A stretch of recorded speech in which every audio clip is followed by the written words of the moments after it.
everybody, and welcome to this month's edition of Two Southern Susans. We're going to be talking about Mary Kay Andrews' Summers at the Saints, which we both read and enjoyed, and I know many of you did too. I apologize, Mary Kay is not here to speak with us today. Most years she is available for an interview in the book club. This year she was not. I tried contacting her a while back, and I know she was on book tour with her winter book, and she's just been very busy. If y'all have been following her online, you know how busy this woman is.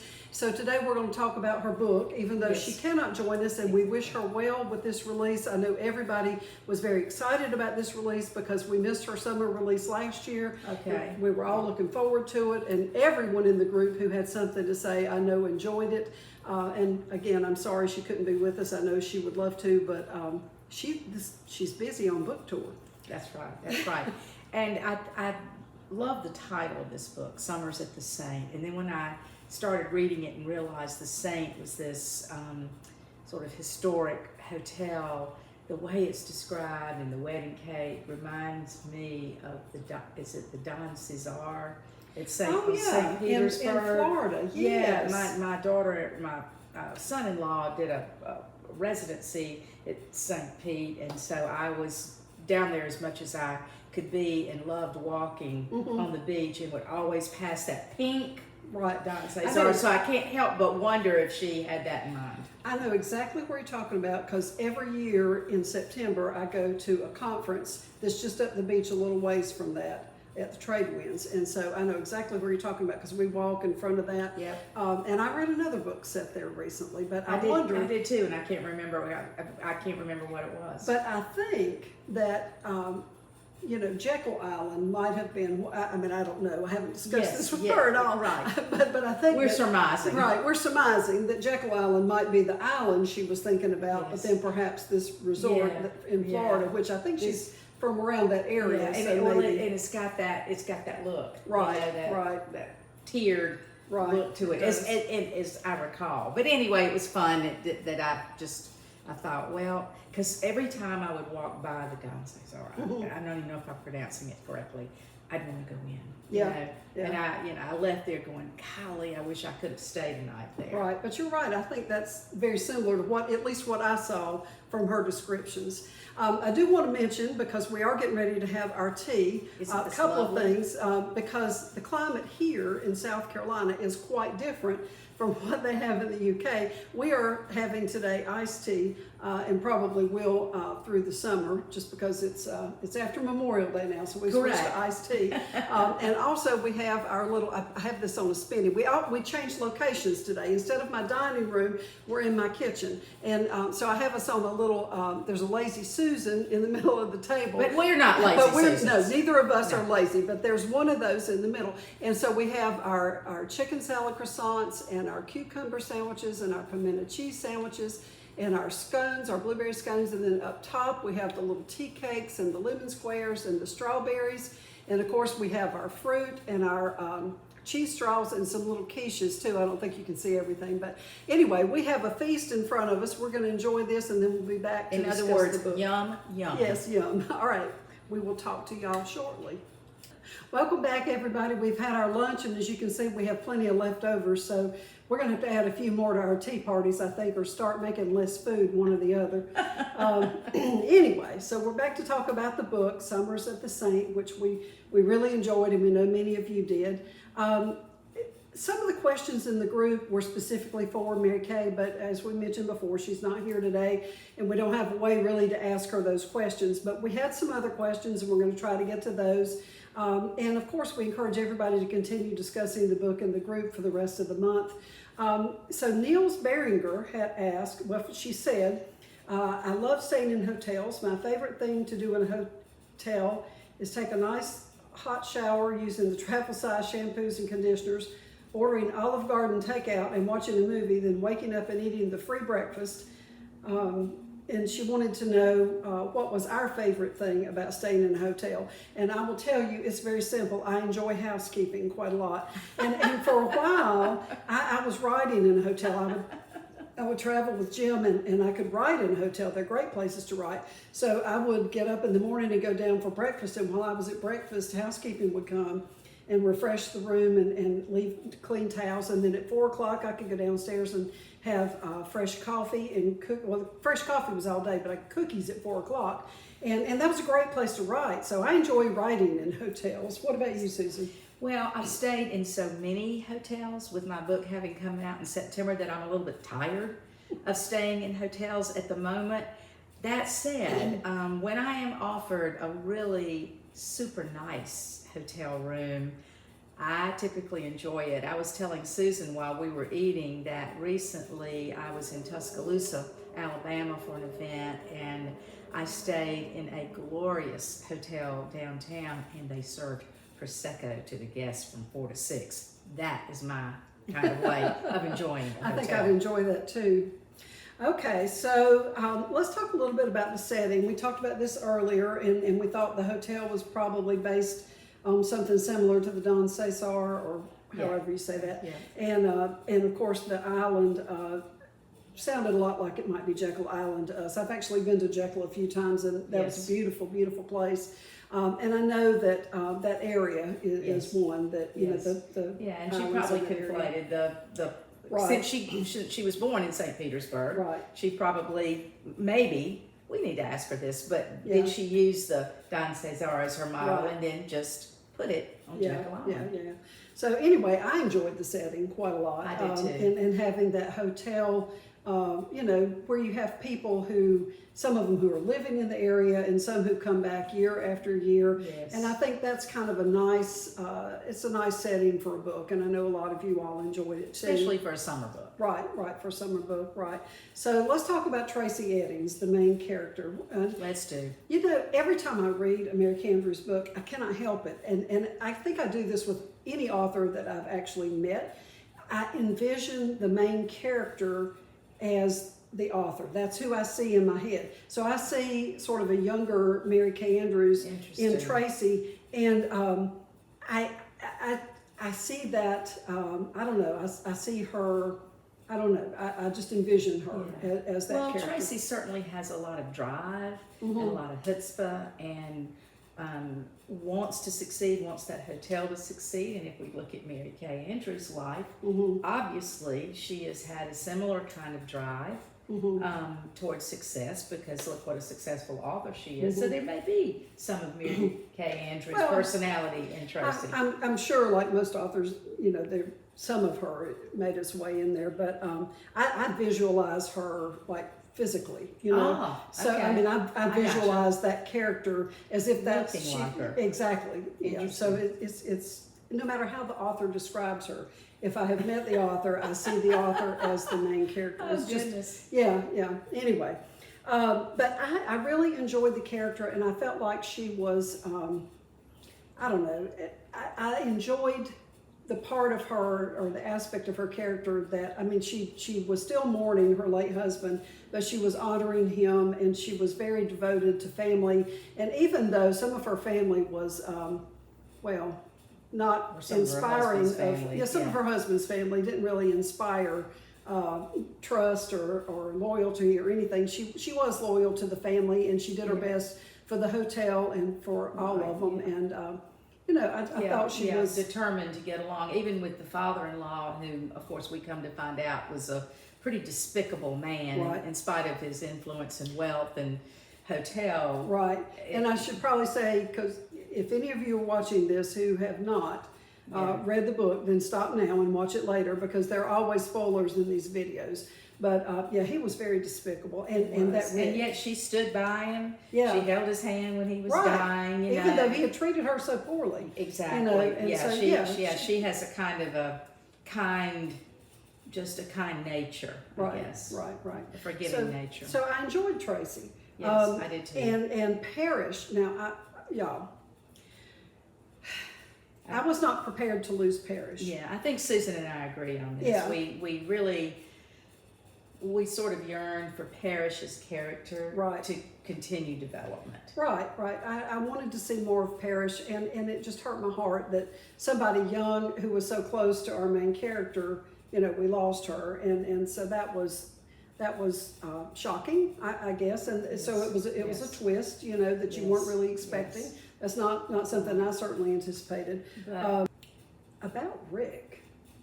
Now that I thought Rick was a truly despicable character. And I was prepared for him to be behind every bad thing in this book. I really expected him to be behind every bad thing in this book. And I guess in some respects, because, his wife Madeline ended up being behind the things that, of course, some of them, they were both, I think, truly despicable. But his one redeeming feature, at least that I can call up in my mind, is that he did love his daughter, Parrish. Right. And he may have wanted to control what she did. He wanted her to go on to Europe and do whatever, and was angry with Tracy for talking Parrish out of it. But I do think, in whatever way such a person is capable, he loved his daughter. Right. He did have that redeeming feature, whereas Madeline has zero. Yeah. Zero nada redeeming features. Yeah. I didn't. I mean, at first I thought she was just a silly Liberty. Piece of fluff or whatever, because she was just always going around, wanting to be involved in the decorating and this and that, and inserting herself and kind of poking at Tracy. And Rick had a redeeming feature in that, but really and truly, everybody loves their children, right? Well, not everybody, but most everybody loves their children, and so I don't know. He has at least that. What do you think about, let's talk about Waylon, and I'm saying that name the way I was taught to say it in the book, but I would not have guessed it otherwise. Me either, the way it's spelled. I enjoyed him. He's a good character. Yeah, he's a good character, and I enjoyed that, she had this new love interest. I mean, it's been years since her husband passed away, and I enjoyed that she had that. I enjoyed that aspect of the story. So he came into her life because, of course, he was trying to find out what had happened to his little half-brother, the drowning victim. And that, I think, that sort of thing from the past that comes back up, I was thinking they were going to find that Rick had somehow, on purpose, injured the child. Yeah. And one of the main themes in the book that I really enjoyed was the female friendships and the enduring female friendships. And of course, this one at the beginning of the book, they haven't spoken in many years, Shannon and Tracy, because of something that happened all those years ago. And I'm glad that they reconciled and that we could see that play out. So that was I think we always felt from the beginning, really, what would make them be so totally separated from each other just because Shannon was fired. For the boys drowning. Right. And so it brought an element of satisfaction to me for it to finally be revealed that Fred Eddings had his way with Shannon, and of course the product of that is Olivia, and that was what kept her inside her shell and away from Tracy and everything at the Saint all that time. That was a satisfying element for me. Right. And I enjoyed, I thought it was such poetic justice that, Olivia ends up, she's going to inherit. Yeah, that's another very satisfying that was satisfying. Element. So, and I think that really, in essence, if you look for... what goes around comes around. Right, exactly. But in a summer beach read, what you want, I think, is something that takes you on a trip, takes you to some place you haven't been, and keeps your mind interested and engaged, and then has a satisfying ending. And of course, Mary Kay Andrews always does that beautifully. And having the female friendship thing, both with Shannon and Tracy, and then later with Olivia and Felice, and of course they're doing their little detective thing, trying to find out what happened to Parrish, and find out what's going on with the skullduggery at the hotel. I mean, certainly I think Mary Kay Andrews is celebrating celebrating female friendships in this novel, and how powerful and strong they are, and how women caring about, I won't say the word dependent, but caring about and supporting each other helps make the world go around in a Right. good way. Right. Okay, you had some more questions over there, did Let's you see. not? Let's The see. English teacher had a list of questions. I sort of looked at what Mary Kay Andrews herself had put on as discussion questions and thought about it and adapted a couple of things. One thing, any author is always going to use, there are X number of plots in the world, right? They're finite. And any author is going to use certain plots, and they've been used before. It's just how you do it. That's where the originality comes in. And so one of the plot devices that she has in this novel is the miscommunication. Mm-hmm. One person thinks one thing and another person thinks the other. For example, Shannon and Tracy's friendship is what's making me think about it. Mm-hmm. until they reconcile, and that Mm-hmm. truth staying hidden until almost the end of the story, which brings a great deal of satisfaction to us when it does happen. So that device of characters having bad outcomes because of miscommunication, and it is a bad outcome, so to speak, that their friendship is separated for all those years, is a very common sort of trope. It's a bad outcome, but is it truly miscommunication, or is it simply or miscommunication? Shannon hid something, or hidden communication. It can be either. Yeah. She hid something from a friend because she didn't. Right. She I did not should want say to tell her. miscommunication or hidden communication. Right. The choice, and that happens so often. The choice not to tell, and by not telling, right, then the other character is sent off into another direction that. Right. Is probably going to have some negative consequence. Now, but tell me this: did any of y'all think, while you were reading this book, at any point, that at some point we were going to find that Tracy's husband, I can't remember his name off the top of my head, Hoke, we were going to find that Hoke's airplane accident had somehow been brought about by somebody had actually caused that plane to crash? I thought that. I thought we were going to find out he'd been murdered. Did you think that? not really, but maybe I didn't pay enough attention because he was dead. I Well, didn't pay enough attention Well, maybe to I him. just have an overactive imagination. You're a mystery writer. Hey, you're a mystery writer. There needed to be another body, I'm guessing. Yes. I don't know. I was thinking we were going to find out that plane had been tampered with or something had happened to that plane. What kinds of, or do you have traditions when you're on vacation? I don't think I have any specific traditions on vacation that I don't have on a normal day at home, but I try to stop work by about 6 o'clock, and I like a glass of wine on the porch. That's a nice thing. And on vacation, I'll take that glass of wine on the deck or the beach or whatever overlooking the beach. But I think more in the places that we go to. Our traditions are, we like some of the same places, and we go back over and over and over again. We like St. John. We've been there many times, and we like Litchfield Polly's. We go there a lot. I spent a lot of time in the Charleston area and around Isle of Palm, Sullivan's Island, that east of the Cooper. That's your setting. Yeah, that's my literary landscape. So I spend a lot of time there, but I don't think I have these specific ritual, watching the sunset or like that. Do you? I don't think so, although I don't go on any vacations, so to speak, because we have this little tiny retreat in northern Beaufort County, so that's where we always go. That's my vacation. But I generally, we're talking a lot about wine today. It's going to make us sound whatever, but when as soon as it gets to be 5 o'clock there, I will get my glass of wine and go out on the porch and look over the water and the marsh, and I will sit there and usually until the sun starts to go down. I just love that. It's so peaceful. I love the relaxation of watching the day change, watching it change from day toward night, because it's always different and you always hear different birds, you see different birds, the moon is full or it's a crescent. Okay. I enjoy that. That sounds lovely. All right.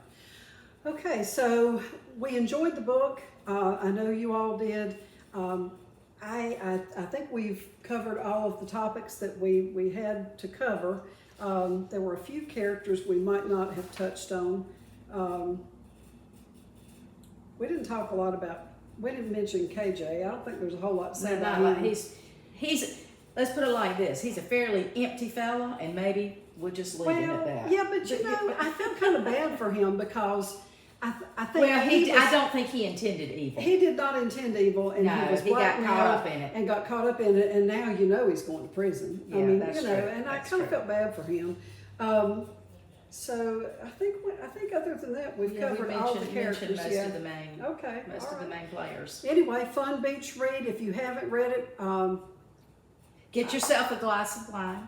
yes. Find yourself a nice porch with the sunset and pick up the book. I was going to say, if you haven't read it, I hope you didn't listen this long. Oh, because that's true. There were spoilers, but But if you did and you still want to read a different Mary Kay Andrews book that you haven't read. All right. Thanks, y'all. We appreciate you joining us, and we'll see you again soon. Bye-bye. Bye, y'all.